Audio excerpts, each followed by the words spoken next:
Yes, hi. So I'm going to talk to you about normalization by evaluation with free extensions. And this is joint work with a fairly decent representation from the United Kingdom. We've got Oxford, we've got Edinburgh, we've got Cambridge, and I'm a PhD student at in Sweden.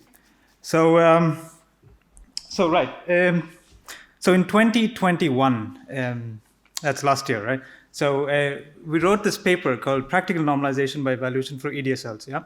And so when we were writing this paper, something didn't feel right? I didn't know what it was. I couldn't quite express it, but something was up. And I'm writing this, but I was complaining to my co-authors and so on. It's Alejandro and Sam, Alejandro being my supervisor. And so here's what the paper is about, right? So I'm going to tell you what it's about. Maybe you can see what's up with that. And so it was about saying that, hey, we use EDSLs, so typically to compile them, you use a combination of deep and shallow embedding. And this kind of ad hoc combination of the embedding seems to correspond to some kind of a normalization argument, which specifically normalization by evaluation, right? So, and I think it's a very nice paper, in my opinion, right? Of course. It basically says, here's a functional EDSL, we extend it with, primitives, and we say compiling these primitives, or when you want to have fusion on these primitives, you perform normalization by evaluation arguments on these things. So examples of this being arrays, state, exceptions, and that kind of thing. But there is an interesting phrase in this paper. Okay, so read with me, yeah? Examples showing that NbE provides a principled alternative to ad hoc techniques that combine deep and shallow embedding to implement fusion for function, loops, and arrays in EDSL. Observe this phrase very carefully, yeah? We say we give you a principled alternative using examples. So there's a little bit of an irony here, right? Clearly something's up with that claim. So if me, an author, who's writing this up, who's clearly noticed this, what do you think reviewer 2 said?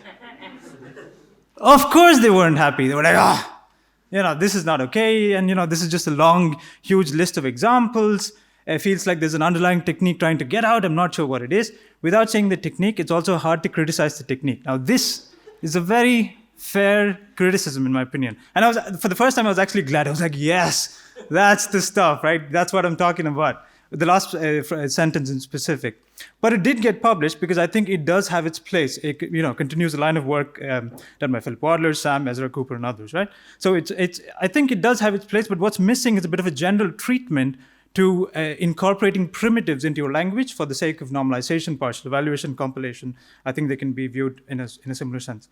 So what I'm going to do is, take a few steps towards. This is a presentation of an extended abstract, something which is work in progress. So I'm going to take a few steps towards in that direction, right? We're going to talk about a general story. So at its heart, I think what's happening is these functional EDSLs is a simply type lambda calculus with some primitive extension of interest, right? So I'm going to consider a simply type lambda calculus, which means you have types, you have the arrow types, you have natural numbers, you've got variables, you've got lambda abstraction, you've got application, but we also have two primitive operations here, right? So these primitive operations are essentially the literals, that you can write down literals in your lambda calculus, and you can multiply two terms of the type nat. For example, you can write expressions of the form, lambda x, 2 multiplied with 3 multiplied with x, or you can write lambda x, lambda y dot 2 times y, applied to x times 3. The left-hand side, if reduced, it should reduce to, a simplified version of this expression should be lambda x dot 6 times x, where you perform the sort of the static multiplication. On the other hand, you first beta reduce and then you perform the multiplication, right? So what we're trying to do, the question I'm trying to ask here is, if you have expressions of this higher order nature, how do you simplify them down to a normal form or a simplified form that you're interested in? So if you blur out all this higher order stuff for the moment, right? Just sort of ignore that. Just look at these numbers and multiplication going on. And if you look at it, there are very simple first order, expressions that we're trying to do. So the thing that we're really trying to do is not very complicated, right? What we need is a kind of a solver which takes these two sort of first order expressions, normalizes them, and gives you a normal form for them. But the problem here is, of course, how do you deal with the higher order stuff? That was the solution, I shouldn't say it. So how do you deal with the higher order stuff, right?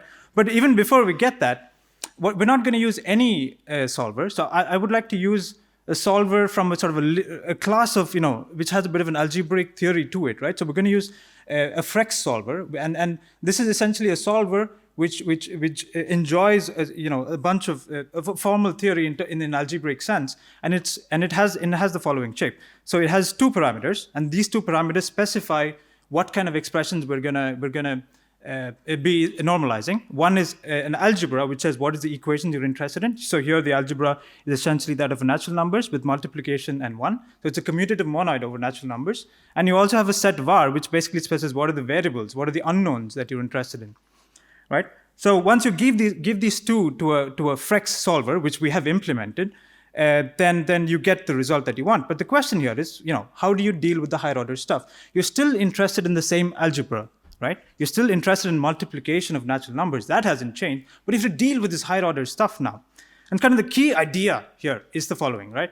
Is that we're going to say, instead of taking the second parameter to be the set of variables, we're going to take the next best notion of unknowns in the simply type lambda calculus, which turns out to be neutral terms of the type nat. And what are neutral terms here, right? So neutral terms are basically, can be understood as a syntactic category, which is used to define normal forms, right? So normal forms, we have the traditional normal forms, such as lambda x dot m, where m is a normal form. And neutrals are two things, right? The base case of neutrals is a variable. A variable is a neutral. And a neutral applied to an application, applied to a normal form, is also a neutral. So I have not changed the definition of neutrals here, but we have added the red thing here is basically a new value that we've added for the type nat. Right? We can't just have literals because we also have multiplication to deal with, and this multiplication may be stuck at variables. So you need to be able to represent things like lambda x dot 2 times 3 times x, right? Because x is, you don't know the value of x yet. So lambda x dot 2 times 3 times x is not normal because 2 times 3 still hasn't been performed, but lambda x dot 6 times x is normal. Why is that? Because if you look at this normal form shape, it says that you can insert 6 here, and the neutrals is basically the variable here, right? So, so what I'm trying to tell you here is that for a new primitive that you're interested in, you have to extend your notion of normal forms with a new normal form constructor. And this requires a little bit of ingenuity because you need to think about what these are. But that's one of the few things that you will have to do when you're trying to achieve this result. So, but it doesn't matter. So although I've been talking about natural numbers and multiplication, we could be talking about an arbitrary commutative monoid. It doesn't matter at all, right? We could be talking about an arbitrary commutative monoid. We could be talking about expressions where you write down literals drawn from the set and an arbitrary composition. This can be left, you can leave this parametric to the user to instantiate this. And the solution remains the same. You still solve these two expressions using a frex solver where you take the neutrals over the type M now being that of the new commutative monoid. But it's not just about commutative monoids even. You could be talking about semi-rings, and still the solution remains exactly the same thing. Semi-rings now you have a new operation, and you also have corresponding laws for this new operation. So regardless of, as long as you have some algebraic structure, you can use this solution that we're proposing, right? So, and of course, what I've given you is a hint at the solution of what's happening now. And the reason this stuff works is behind the scenes what's happening is we're actually implementing a normalization by evaluation algorithm. And the normalization by evaluation has two key components, right? So first you have a a interpreter, which is, in this case, it's called eval. It takes terms and it interprets it in some sort of suitable semantic domain. And in addition to this interpreter, you have a quote function which takes these elements in the semantic domain and converts it back to a term in normal form, right? Which is, and when you compose these two functions, you have a a round trip which goes into semantics, does a bit of evaluation, and quotes terms back in normal form. This is the classic NbE introduction. And what's happening? So the curious question here, of course, is so we have two types here, and the most interesting thing here is what is the interpretation, right? So what is the interpretation of these two types, and that will essentially tell us whether we can implement eval and quote for these types. So as I said, we're going to interpret the type nat by the free extension or the frex solver with the two arguments that I suggested earlier, and the interesting bit is we retain the interpretation of the function type, right? And so what this intuitively corresponds to is that we know how to normalize simply type lambda calculus expressions of the function type. We're going to leverage that to take care of the higher order stuff, and we're going to focus on first order expressions which have been normalized because the higher order stuff has been taken care of using the frex solver, right? But more formally, what's happening is this: when you use this interpretation, what you're really getting here is you don't have to do anything with the function type. You retain all your implementation.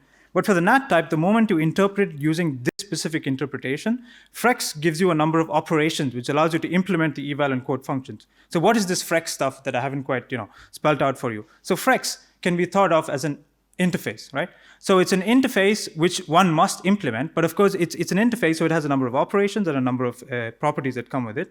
So frex in this case is it's an algebra which has two parameters. In the case of commutative monads, the sigma would just say a commutative monad, and it has two operations. It has two injection operations, which allows you to take values from things into the frex. So the first is a homomorphism, which takes values in your sort of commutative monad or algebra into the frex algebra, and you have another injection which inserts unknowns into this frex interface, if you will, the set underlying the frex algebra. So it's not just these two operations. You also have another operation saying that for any given homomorphism from A to B and a function from X to the set underlying the chosen algebra B, you also get a kind of a elimination homomorphism which goes from frex into something else, some other algebra of B. So the idea here is that this is an interface. We have to define what this frex is. We have to show that this free extension that we claim has these operations, and we must prove the corresponding laws. But the moment you do that, and now we interpret the type by the free extension, you get a number of operations and laws for free. And how we're going to leverage that is we're going to choose the target, the thing we're eliminating into, to be normal forms. So this basically gives me the quote function for free, right? That's the reason to interpret with the frex interface. And of course, this of course requires some ingenuity, but it's very focused, right? Because previously implementing NbE it requires a bit of expertise and a bit of creativity, but right now it's a bit more principled and focused. We say, how do I enable this operation and how do I prove these laws? So it's much more structured, and I think that's the biggest appeal. But there's a little bit more. Since you get some laws along with the free extension interface, you also get proofs along with it. In specific, for a normalization algorithm to be correct, you have to show that T is equal to the normal form of T, right? So the case that we must handle with, because I told you can retain the cases for the other types, so you don't have to do anything about function types, but for the new type that we've introduced, we must deal with terms of the type M. And the interesting bit here is you get the proofs for absolutely for free. Why is that? Because in addition to the operations that you get from the interface to implement eval and quote for terms of this type, you also get certain laws, right? Now, when I say you get proofs for free, I don't mean there is nothing to do. I mean there is nothing interesting to do, right? So there is just a little bit of course, there's a little bit of bookkeeping and that kind of thing you'll have to do, but all the interesting creative work has already been done because you implemented the interface. And if you didn't implement the interface, the frex project group people have already done it, perhaps already done it for you, so you could use a bunch of existing solvers for your purpose. But there's a lot more to be done, right? This is just sort of the initial bit that I'm showing you, right? So NbE with free extensions is what I've been talking to you about. And I've said, look, there's a sort of a general principled way to add primitives to your normalization algorithm and retain normalization. And this is about primitives. And if I'm going to stand here and claim that I have a solution for primitives, it better be stable under extension, right? The moment you add an extension, if it breaks down, it's not a solution for primitives. It's just a concrete thing that I'm exploiting. So to show there's some stability here, we give a sort of an information flow control extension where there's a monad which interacts with the primitives in an interesting way. And here, we're just leveraging the fact that NbE is extremely modular, and that's an NbE thing. So which one can look into the details in the abstract. And I haven't given you a formal account. I've given you a recipe, but I haven't told you what the formal account is because I don't know. I'm figuring it out, right? So we have to figure out what the formal account is, and have to sort of work out the proofs for arbitrary algebraic structures. And of course, I've been talking about single-sorted algebras. I said assume one set of natural numbers, right? Typically, you want operations over multiple types, right? We take arguments of multiple types, it produces an argument of a different thing, so you want to deal with multi-sorted algebras, right? So this is the next natural step so that we can talk about primitives, more interesting primitives in our lambda calculus. But this is about leveraging what free extensions are in an NbE algorithm.